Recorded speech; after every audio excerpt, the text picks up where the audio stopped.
best weather coverage by the Georgia Association of Broadcasters. From the station that's on your side, this is News 12, First at 5. Another Republican throwing her name in the ring for President of the United States. A look at Nikki Haley's first campaign event coming up live at 5. But first, a Georgia Department of Health committee meeting today to decide on a new ambulance provider for Augusta. That committee recommending Central EMS. The recommendation will go to the Department of Public Health next Monday. Then it will be up for them for the final approval. If Central EMS is chosen by the state, Augusta city leaders would need to negotiate a contract.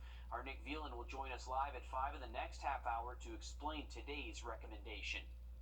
Narcan could soon be sold over the counter as a nasal spray. The FDA meeting today with advisors to talk about making the nasal spray version of Narcan available without a prescription.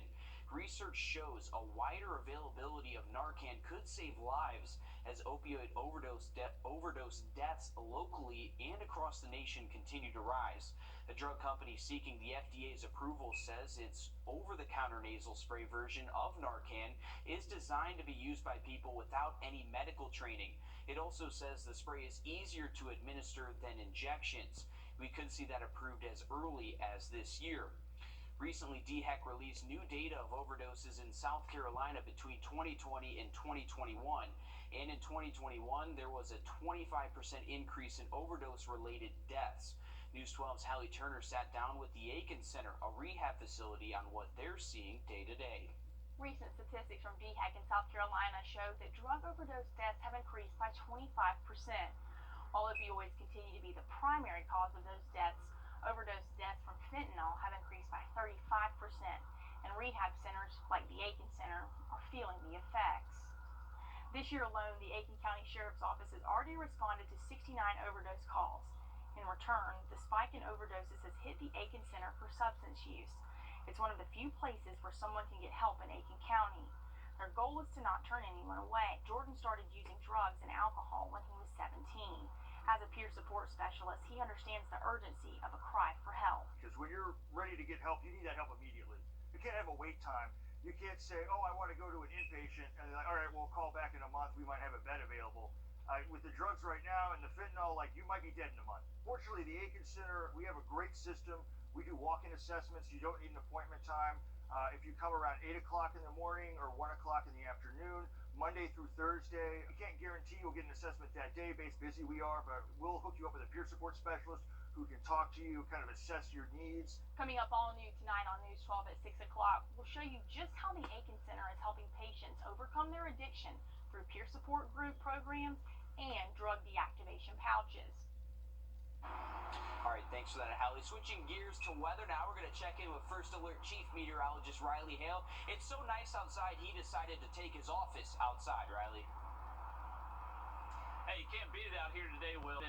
Update on some rain moving in Friday coming up in just a bit. All right, thanks, Riley. Actress Raquel Welch has died at the age of 82. Her manager said that Welch passed away today after a brief illness. The actress was best known for her role as a cave woman in the 1966 prehistoric movie 1 Million Years BC. Welch had more than 70 film and television credits under her belt and won a Golden Globe for her 1974 role in The Three Musketeers. She leaves behind 2 children, her son and her daughter. Well, a day after making the announcement online, former South Carolina Governor Nikki Haley kicked off her first in-person presidential campaign event in Charleston today. State House reporter Mary Green was there and has the details on Haley's message as she looks to 2024. Delivering her first presidential campaign speech here at the Charleston Visitor Center, Nikki Haley told her supporters the reason she's running for president is to save the country from what she describes as the downward spiral of socialism and defeatism. For a strong America, for a proud America, I am running for president of the United States. Haley joins former President Donald Trump as the only prominent Republican so far to announce their candidacies for the GOP nomination in 2024. Haley noted in her half-hour stump speech that Republicans have lost the popular vote in 7 of the last 8 presidential elections. If you're tired of losing, put your trust in a new generation. And if you want to win, not just as a party, but as a country, stand with me. Pundits have predicted Haley's path to the nomination might be narrow in what could be a crowded Republican field. Her backers told the estimated crowd of 2,000 that Haley shouldn't be underestimated, including her former State House colleague, South Carolina Congressman Ralph Norman. I believe Nikki Haley is America's version of Margaret Thatcher. Nikki will be a leader with an iron fist and a velvet glove. Haley echoed many of the same promises of leading Republicans to support law enforcement, secure the border, and strengthen the country's role in global affairs. The 51-year-old former governor also vowed to impose congressional term limits and introduce mental competency tests for politicians over 75. America is not past our prime. It's just that our politicians are past theirs. The woman known for the familiar refrain, It's a great day in South Carolina. vowing to shake up the status quo in Washington and lead the country in a new direction. And it will require doing some things we've never done, like sending a tough-as-nails woman to the White House.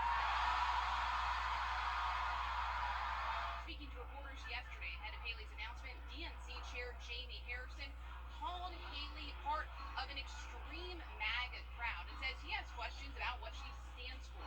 In a statement, former President Donald Trump, Haley's boss when she was ambassador to the UN, called her, quote, just another career politician whose only fulfilled commitment is to herself. Reporting in Charleston, I'm Mary Green. In Florida, Governor Ron DeSantis, former Vice President Mike Pence, and South Carolina Senator Tim Scott are all among the Republicans expected to be considering joining that field in the coming months. Well, next, live at 5, we're taking you over to AU for their Stuff the Stadium event at tonight's basketball game. Riley? Well, Will, we are tracking nice weather to continue at least one more day, but some rain does move into the forecast on Friday. I have an update for you just after the break. We're coming up on a year since Lake Olmsted Stadium was supposed to get that much-needed renovation. Now neighbors are asking, what's next? That's all new on News 12 at 6 o'clock. Time and depth. The forecast moving forward over the next 7 days, we're going to see temperatures cool off into the weekend, highs only into the 50s Saturday, but we are going to rebound those temps back into the 60s by Sunday.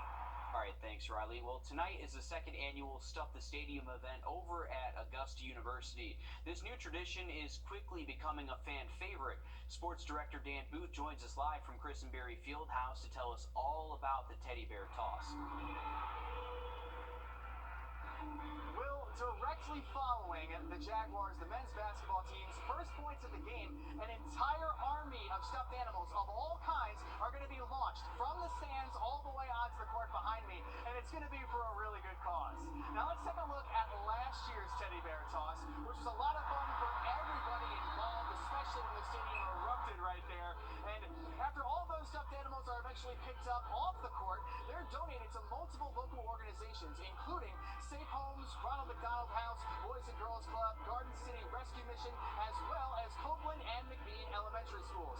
Now, over the years, we've seen fans of sports of all kinds show their love and generosity to their community in different ways by throwing flowers, clothes, and even fish. So it's really nice to know that the Jaguars have a very similar celebration that is a little bit less messy, I guess you could say. But stick around, because at the top of the hour, we're going to hear from head coach Dick Demetris about the importance of the teddy bear toss, as well as this game tonight against USC Aiken, with the top of the conference standings only separating the top 5 teams by a total of 2 games, which is incredible. We're going to have continuing coverage throughout the night, so stick around. It's going to be a lot of fun.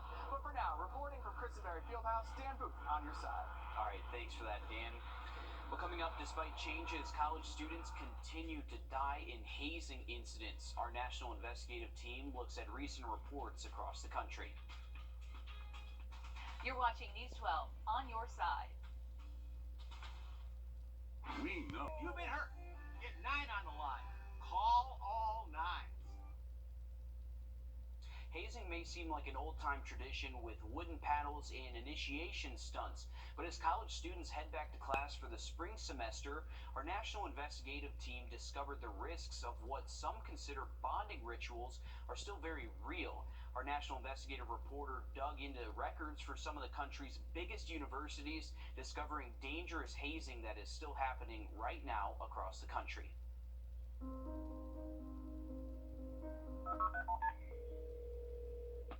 What County 911? What is your emergency? Hi, someone that we know is non-responsive. He drink alcohol, like a lot of alcohol.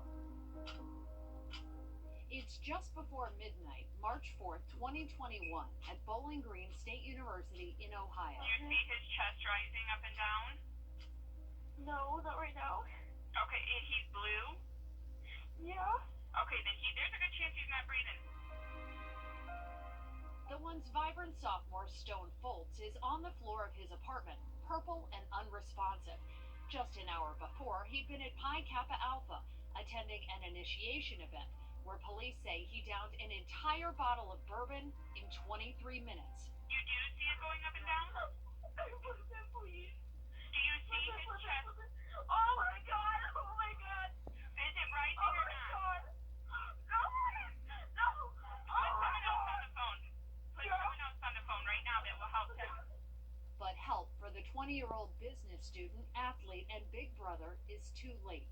Doctors cannot save Stone Foltz, who died 3 days later from fatal alcohol intoxication. His death, one of at least 50 in the last 22 years, linked to hazing. It's a blow to the chest, and you never get used to it. Hank Newer knows more about hazing incidents than most. His research shows that between 1959 and 2022, hazing has humiliated countless students, with at least one of them severely injured or killed every single year. Hazing, unfortunately, does bond people together. Students make friends for life. That has been part of the problem. There's so much more information that you need to make an educated decision. Evelyn and Jim Piazza got an education in hazing the worst way possible. It cost them their youngest son, Tim, who died following a hazing incident at Penn State in 2017. It took us 19 years to raise an incredible, amazing individual. And it took 12 hours for people to destroy that. Our national investigative team spent months digging into the hazing that's continued since Tim's death, filing information requests for hazing reports from the 46 largest public and private universities required by law to make them public. We ultimately found or obtained records from 35 schools, uncovering 342 punishable hazing incidents dating back to 2017.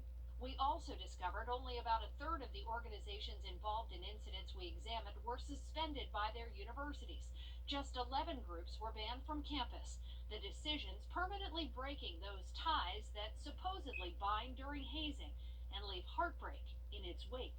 The girls need to go in another room. 23. Hey, go to another room.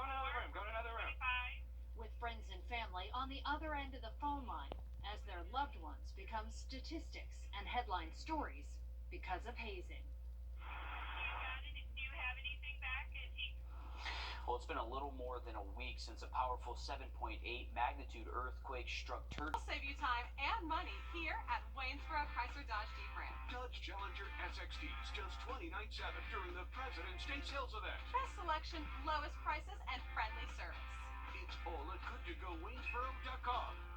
It's bow time. A leg and thigh dinner from Bojangles for just $5.99. A leg and thigh dinner from Bojangles for just $5.99. A deal so good it's worth repeating, but it won't last long. So much flavor. Eat and repeat while it lasts. So much flavor. It's bow time. Furnace breakdown. New Jeep Gladiators discounted over $6,200 now in Waynesboro. Take the short drive down 25 to save more. 1.9% financing during the President's Day sales event. Good to go, Waynesboro.com.